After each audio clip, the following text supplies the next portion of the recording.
آپ دیکھ رہے ہیں واسودیو شارٹس جی سابق وزیر اعظم اور بانی P T I Imran Khan اور ان کی اہلیہ بشرا بی بی پر عدت والا کیس جو پاکستان کی تاریخ کا گھٹیا ترین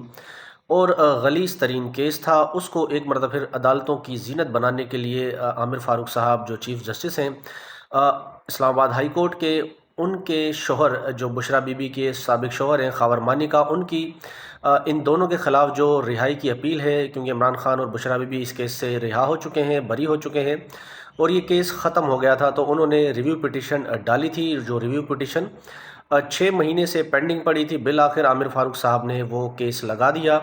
اور اسلام آباد ہائی کورٹ میں 2 ایڈیشنل جو نئے ججز آئے ہیں، ان کے سامنے یہ کیس مقرر کر دیا ہے۔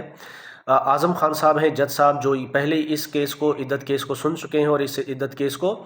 انہوں نے قابل سماعت قرار دیا تھا جب وہ اپلیکنٹ جج تھے۔ تو آج صبح جب سماعت ہوئی اس کیس پر، تو پاکستان تحریک انصاف کے وکیل شعیب شاہین صاحب نے اعظم خان پر اعتراض کیا اور کہا کہ آپ یہ پہلے کیس سن چکے ہیں، آپ اس کیس کو پہلے بھی قابل سماعت قرار دے چکے ہیں، تو ہمیں آپ پر اعتراض ہے۔ تو پھر اعظم خان صاحب نے حیران کن طور پر کیس سننے سے معذرت کر لی اور عامر فاروق صاحب کو یہ کیس واپس بھیج دیا ہے چیف جسٹس صاحب کو، تاکہ وہ اس کیس میں نیا بینچ جو ہے وہ تشکیل دے سکیں۔